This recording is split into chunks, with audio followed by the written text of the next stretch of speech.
ఈ వీడియోలో మనం మధుమేహ సమస్య ఈ యొక్క సమస్యకు ఆయుర్వేదంలో చెప్పబడినటువంటి ఔషధ విధానాల గురించి తెలుసుకుందాం. మొదటి ప్రయోగం ఇప్పుడు చెప్తాను, శ్రద్ధగా వినండి. ఇది అందరికీ సర్వులకు ఉపయోగించుకోవడానికి చాలా తేలికైనదిగా మనకు ఆయుర్వేదంలో చెప్పవచ్చు. ఇది ఒక చిన్ని తంత్రంగా కూడా మీరు ఉపయోగించుకోవచ్చు. దీనికోసం మీరు ఏం చేయవలసి ఉంటుంది, బాగా ఆరోగ్యంగా ఉన్న జామ చెట్టు నుండి సాయంత్రం సూర్యాస్తమయం లోపల చెట్టుకు నమస్కరించి మీ మధుమేహ రోగం గురించి దానికి చెప్పవలసి ఉంటుంది. ఇక్కడ ఒకటి గమనించాలి, వృక్షాలు అంటే ఏవో కేవలం ఒక వస్తువుగా మీరు చూడవద్దు, వాటికి జీవం ఉంటుంది, అవి వింటాయి కూడా.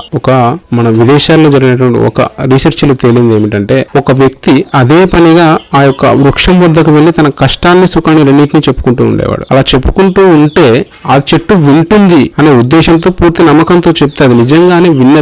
సైంటిఫిక్ గా కూడా చెప్పారు. దాని యొక్క స్పందనలు కానీ, ఆ చెట్టు కూడా ఈయన మనసు బాగున్నప్పుడు ఒకలా, ఈయన మనసు బాగోలేనప్పుడు ఒకలా, దానిలో ప్రవర్తన కూడా రావడం వారు గమనించారు. ఇది నిజంగా జరుగుతుంది ఇప్పటికి కూడా అని మీరు గమనించాల్సి ఉంది. ఎందుకంటే ఒక చెట్టుని మనం ఇంట్లో పెట్టుకొని మనం దాన్ని పోషిస్తూ ఉన్నామంటే దానికి మనం యజమానిమి. అంటే అది ఎంతో కొంత మనకు ఫలాన్ని ఇచ్చో లేదా ఒక పుష్పాన్ని ఇచ్చో అది మనకు సహాయం చేస్తుంది కదా. మన రుణాన్ని ఏమీ ఉంచుకోదు అది. నువ్వు నన్ను ఇంతలా పోషిస్తున్నావు, ఇంత ప్రేమగా సాకుతున్నావు ఒక బిడ్డలా, నీ రుణం నేనేమి ఉంచుకోను అంటూ అది కూడా మనకు ఏదో ఒక రకంగా తన శక్తి కొద్దీ ఫలాల్ని ఇవ్వడమా పుష్పాల్ని ఇవ్వడమా అనేది కనీసం నీడనైనా ఇస్తుంది కదా. అలా అంటే ఒక వృక్షం కానీ ఒక జంతువు కానీ అవి ఎప్పుడు మనుషులు కనుక వాటికి ఏమాత్రం కొద్ది సేవ చేసినా అవి ఆ యొక్క ఫలితాన్ని ఉంచుకో, మనకు దానికి రెండింతలు ఇస్తాయి. అది మనం గ్రహించినప్పుడు వాటి పట్ల ఎంత కృతజ్ఞతతో ఉండాలో మనకు తెలిసిపోతుంది. ఇప్పుడు విషయంలోకి వస్తే, చెట్లు కూడా మన యొక్క బాధని వింటాయి, ఆ యొక్క బాధకు సంబంధించినటువంటి ఉత్తమమైనటువంటి ఉపశమనాలను కూడా కలిగిస్తాయి. కాబట్టి మధుమేహం సమస్యతో బాధపడేవారు జామ చెట్టు,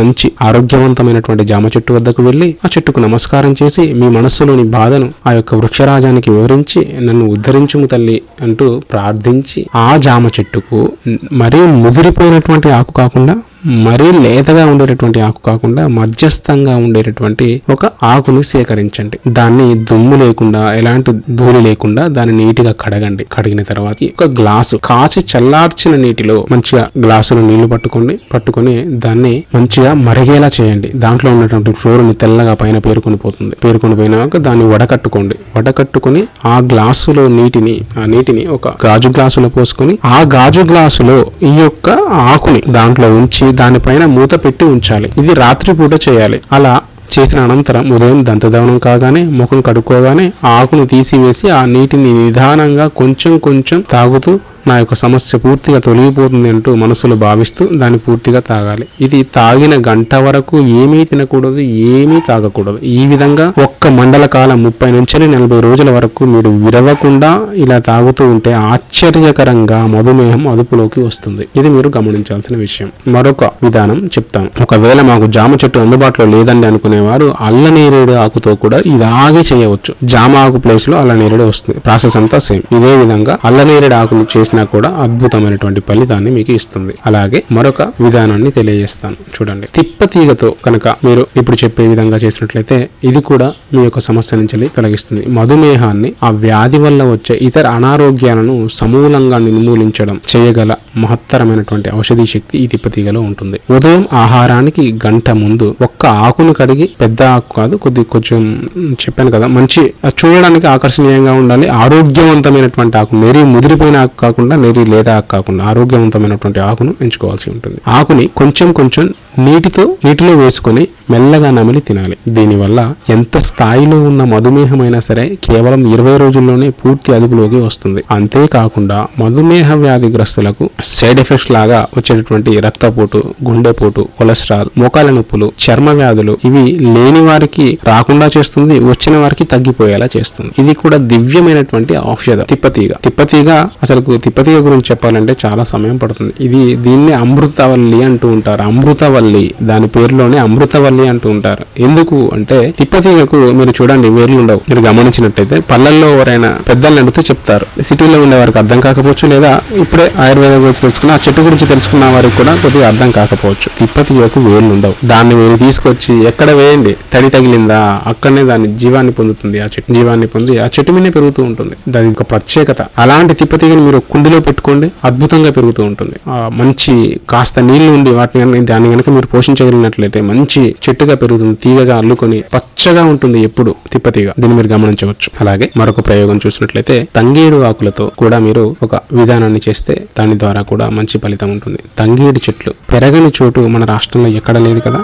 ఆ యొక్క చెట్లు మోహ రోగాల పైన, అంటే ఉడుకు రోగాలు అంటూ ఉంటాం కదా, అలాంటి వాటిపైన ప్రభావవంతంగా పనిచేస్తాయి. కావున ఈ యొక్క తంగేడు చెట్లు కూడా అద్భుతమైనటువంటి ఔషధాలు. తంగేడు గింజల పొడి లేదా తంగేడు పువ్వుల పొడి, ఇంట్లో కొట్టుకున్న పసుపు, స్వచ్ఛమైనటువంటి పసుపు, ఉసిరికాయల పై బెరడు అంటే లోపల గింజ తీసివేసి ఆ తొక్కలు, వీటిని సమభాగంగా తీసుకొని కలిపి నిల్వ ఉంచుకోవాలి. రోజు 2 పూటల ఆహారానికి అరగంట ముందు అర చెంచా నుండి 1 చెంచా వరకు అవసరాన్ని బట్టి 1 కప్పు గోరువెచ్చని నీటిలో సేవిస్తూ ఉంటే మోహ ప్రభావం క్రమంగా తగ్గిపోయి మధుమేహం 40 రోజుల్లో పూర్తిగా దారికొస్తుంది. ఆ తరువాత మధుమేహ స్థాయిని బట్టి మోతాదు తగ్గించి వాడుకోవాలి. ఈ పొడి వల్ల మధుమేహం తగ్గడమే కాక పొడి వల్ల వచ్చినటువంటి అరికాళ్ళ మంటలు, వాటి చురుకులు, తలపోట్లు, చర్మంపై దురదలు, దద్దుర్లు కూడా చాలా తేలికగా తగ్గిపోతాయి. అలాగే మరొక ప్రయోగం తులసి చెట్టు. తులసి చెట్టు గురించి అందరికీ తెలుసు. ఇది కూడా ఒక అమృతమే అని చెప్పుకోవాలి, దివ్యమైనటువంటి సంజీవని వంటిది. ఈ యొక్క తులసి చెట్టు మనకు అద్భుతమైనటువంటి ఫలితాన్ని ఇస్తుంది. మనకు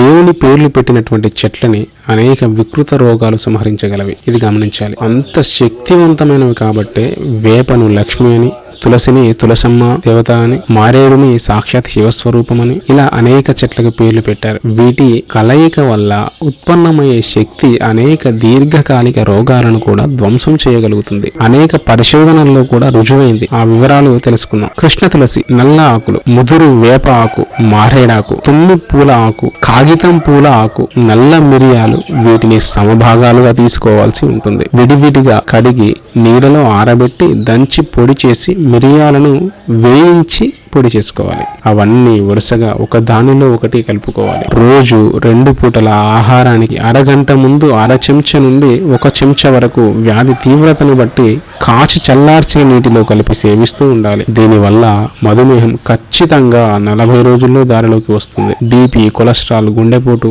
చర్మ రోగాలు, కపరోగాలు, సుఖ రోగాలు కూడా అదుపులోకి వస్తాయి. ఇది ఒక దివ్యమైన ఔషధం. మరొకసారి వినండి. విని దీంట్లో మీకు ఏది అందుబాటులో ఉంటుందో దాన్ని మీరు చేసి మీ యొక్క మధుమేహ సమస్యని మీరే నివారించుకోండి. అలాగే మరొక చిట్కా ఇప్పుడు చూద్దాం. మర్రి చెట్టు వేరు పై భాగమును ఉండేటటువంటి బెరడు ఉంటుంది కదా, ఆ బెరడును తీసుకొని వచ్చి కడిగి నీడలో ఎండబెట్టి, ఎండలో కాదు నీడలో ఎండబెట్టి దంచి పొడి చేసుకోవాలి. ఆ పొడిని జల్లెడ పట్టి పలుచటి బట్టలో వస్త్రగాలితం చేసి రోగుల పరిస్థితిని బట్టి 1 పూట గాని 2 పూటలు గాని 1 టీ స్పూన్ మోతాదే 1 గ్లాసు మంచి నీటిలో కలిపి తాగుతూ ఉంటే క్రమంగా మధుమేహ రోగము నివారణ అవుటే కాక మధుమేహ రోగం వలన కోల్పోయినటువంటి బలము తిరిగి వస్తుంది, శక్తి కూడా వస్తుంది. మంచి స్థితికి ఆ యొక్క వ్యక్తి వెళ్ళడం జరుగుతుంది. ఇది గమనించి కనుక మీరు ఉపయోగించుకున్నట్లయితే చక్కటి ఫలితాన్ని పొందవచ్చు. ఇందులో చెప్పినటువంటి విషయాల్ని మరొకసారి వినండి. విని శ్రద్ధగా మీకు అందుబాటులో ఉండేదాన్ని ఉపయోగించుకోండి. మొదటిసారి మన ఛానల్ ని చూస్తున్నట్లయితే ఖచ్చితంగా సబ్స్క్రైబ్ చేయండి. మీకు తెలిసిన వారికి ఎవరికైనా సరే